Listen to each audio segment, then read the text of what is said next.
What's up guys, Houndish here, and today, well, this week, of course, that's a great way to start a video, isn't it? Today, this week, well, we do get the launch of Renegades, so all of this stuff going on in the tower, where there is just a little bit of a buzz ahead of the next expansion. All of this, nonetheless, will be going away, and in its place, we will have Renegades as the new kind of core piece of featured content. So in this video, we're going to talk about some of the changes we'll see immediately at the weekly reset. We'll also cover a kind of launch roadmap for the first month in the Renegades era, I suppose. That includes some live events like the Dawning. So overall, December will be a pretty busy month. On top of that, we'll talk about a few warnings and heads up from Bungie regarding the launch this week, where we will of course get the big game update ahead of it actually dropping. And we've got a few other things to talk about. So if you guys want to stay up to date with all of the new information, be sure to hit subscribe and turn on notifications so that I can keep you posted. But otherwise, let's get into it.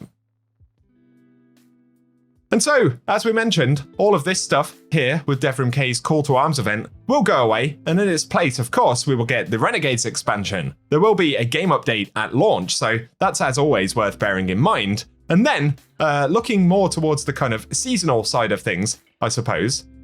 Here for the portal, of course, we'll get an update. We'll also see an update to the seasonal hub, so new season challenges will actually roll out via the updated season hub. On top of that, there'll be something introduced in here called Vanguard Orders, which is a new kind of bounty type system in the hub that helps us earn gear and bright dust. So it'll be interesting to check those out as we kind of head into the immediate part of the Renegades drop. Otherwise, we'll also see a new artifact. So this is the encrypted data disk. Just the other day, we went over some of the mods that'll be available on this one. If you want to check those out, I'll link a separate video down below.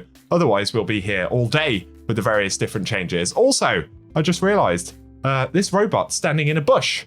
Very sneaky indeed.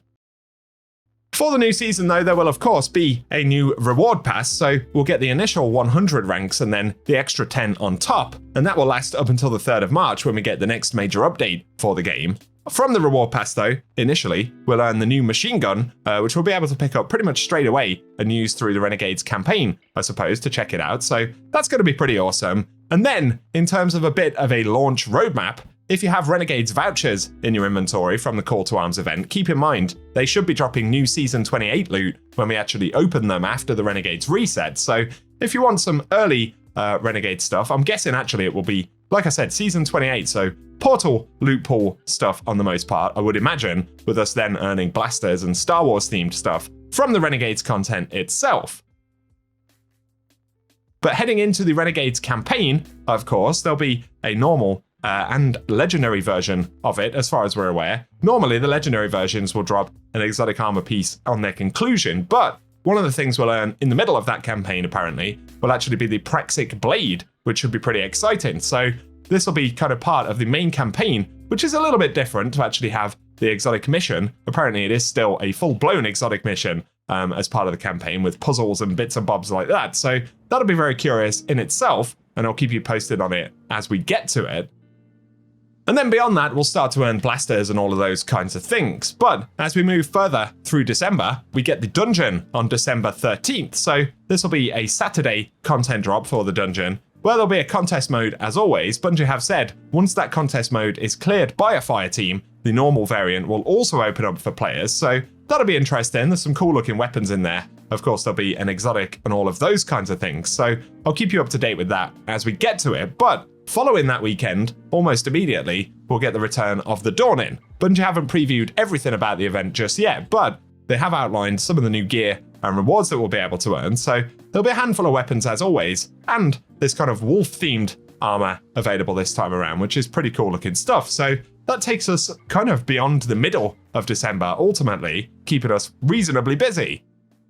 And the last date for the specific content rollout for December will be the 19th, when we'll get the return of Trials for the first time, and that will of course once again be bringing some new rewards. So like I said, all the way up until kind of the festive season, I guess, it will be relatively busy inside of Destiny. And then over the final couple of weeks at the back end of December, Bungie probably will go a little bit quiet, so I imagine there'll be full force really in the first fortnight, bug fixing, announcing changes or any issues that have been noticed, because we will have kind of a quieter spell right at the end of the month. So for now, all I can say is that I will keep you up to date with the Renegades and Season 28 stuff, but if you're curious about Kepler and the Edge of Fate things, they will still be relevant and kind of featured, I guess, for Year of Prophecy after we get the Renegades expansion, So if you still want to farm for any Kepler loot, we'll continue to get weekly featured missions and be able to generally farm for the rewards all the way up to Tier 5, so that will still be a thing.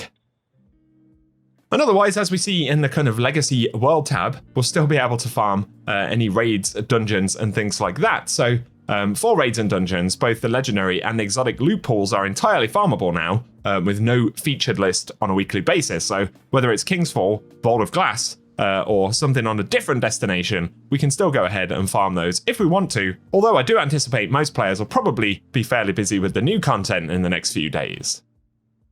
I'll additionally try and keep you posted with any updates to things like Eververse as we head into the new season, so I'll keep you posted with that on Tuesday. But the final mention for the moment, looking at the Legacy World tab, would be for the Ascendant Challenge this week for those who still want to jump into it over here on the Dreaming City, and it will be Aura Borea, the first Ascendant Challenge in the rotation, which we can find via Aphelios Rest right here in the Strand, but I'll run a clip showing the location at the end of the video.